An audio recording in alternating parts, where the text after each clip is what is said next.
मंडळी नमस्कार. आताची या क्षणाची सगळ्यात मोठी आणि महत्वाची बातमी म्हणजे भाजप आणि ठाकरेंची शिवसेना यांची युती होणार आणि याबाबत मुंबईत मोठ्या हालचाली सुरू झालेल्या आहेत.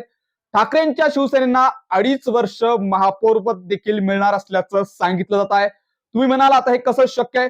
सगळं सांगतो. त्या अगोदर तुम्ही आपल्या चॅनलवरती नवीन असाल तर लगेच चॅनल सबस्क्राईब करा. ते लाल कलरचं बटन या ठिकाणी क्लिक करा, कारण माहितीपूर्ण व्हिडिओ आपण घेऊन येत असतो. अपडेट या ठिकाणी आपण घेऊन येत असतो. त्यामुळे सबस्क्राईब नावाचं बटन क्लिक करून आपल्याला सपोर्ट नक्की करा. मंडळी नमस्कार. आता तुम्ही ऐकलं, तुम्ही या ठिकाणी पाहिलं की राज्यात या ठिकाणी भाजपनं भरघोस असं यश मिळवलेलं आहे.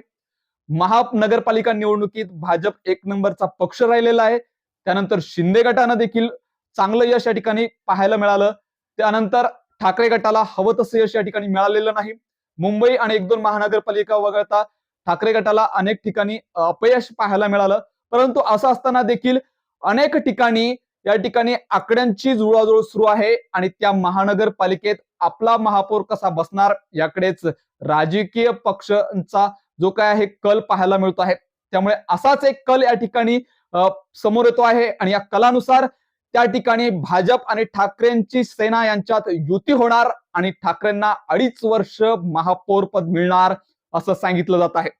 ही घटना कुठली आहे आणि कोणत्या महानगरपालिकेत सगळं घडणार? तर हे आहे चंद्रपूरमध्ये. चंद्रपूरमध्ये या सगळ्या घटना घडत आहेत. हा सगळा कल त्या ठिकाणी पाहायला मिळतो आहे.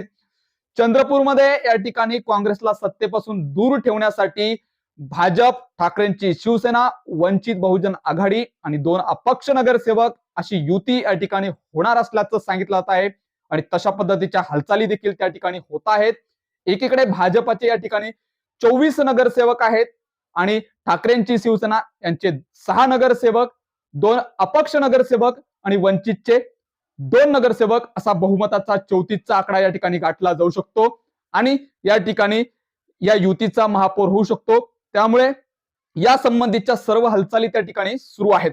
भाजपचे 24 नगरसेवक, ठाकरेंच्या शिवसेनेचे 6, वंचितचे 2 आणि अपक्ष 2 असा बहुमताचा आकडा गाठत या ठिकाणी भाजप आणि शिवसेनेचा, ठाकरेंच्या शिवसेनेचा महापौर या ठिकाणी होऊ शकतो आणि त्या संबंधीच्या सर्व हालचाली या ठिकाणी पाहायला मिळत आहेत. आणि असं असतानाच काँग्रेसला या ठिकाणी दूर ठेवण्यासाठी, सत्तेपासून दूर ठेवण्यासाठी हे सगळं शिस्त आहे. त्यामुळे आता हे होणार का, हे शक्य आहे का, हे पाहणं देखील महत्वाचं ठरणार आहे. परंतु असं असताना या ठिकाणी 2.5 वर्ष महापौर पदाची मागणी या ठिकाणी ठाकरेंच्या शिवसेनेकडून केली जाते आहे. त्यामुळे ठाकरेंच्या शिवसेनेची ही मागणी भाजप मान्य करणार का, हे पाहणं देखील महत्वाचं ठरणार आहे. आणि यासाठीच ठाकरेंचे जे काही नगरसेवक आहेत ते नगरसेवक मुख्यमंत्री देवेंद्र फडणवीस यांच्या भेटीसाठी मुंबईला जाणार असल्याचं सांगितलं जात आहे आणि फडणवीस आणि हे नगरसेवक यांच्यात या ठिकाणी यावरती सगळी चर्चा होणार आहे आणि यानंतर हा निर्णय या ठिकाणी होण्याची शक्यता बोलली जात आहे. त्यामुळे आता एक वेगळी युती जे काही या ठिकाणी पाहायला मिळू शकते. त्यामुळे अशी युती पाहायला मिळाली तर त्यात नवल करू नका, कारण तशा हालचाली या ठिकाणी होत आहेत. याबाबत सुधीर मुनगंटीवार यांनी देखील वक्तव्य केलं आहे की अशी चर्चा या ठिकाणी झालेली आहे. आमच्याकडनं जे शक्य होतं ते आम्ही ठाकरेंच्या शिवसेनेला देण्याचा प्रयत्न केला. त्यांच्याकडनं 2.5 वर्ष महापौर पदाची मागणी या ठिकाणी केली जाते आहे असं सुधीर मुनगंटीवार यांनी सांगितलं. परंतु आमच्याकडनं जे शक्य होतं ते आम्ही स्टॅम्प पेपरवरती या ठिकाणी तयार झालं होतं असं देखील सुधीर मुनगंटीवार सांगितलं.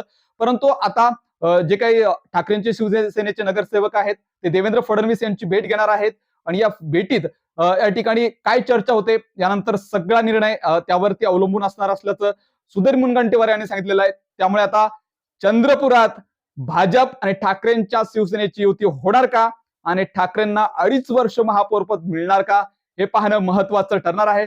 या सगळ्या समीकरणावरती, आकड्यांच्या जुळवाजुळवावरती तुम्हाला काय वाटतं? तुमचं मत, तुमची प्रतिक्रिया कमेंटमध्ये नक्की सांगा आणि अशाच व्हिडिओसाठी आपल्या चॅनलला सबस्क्राईब नक्की करा.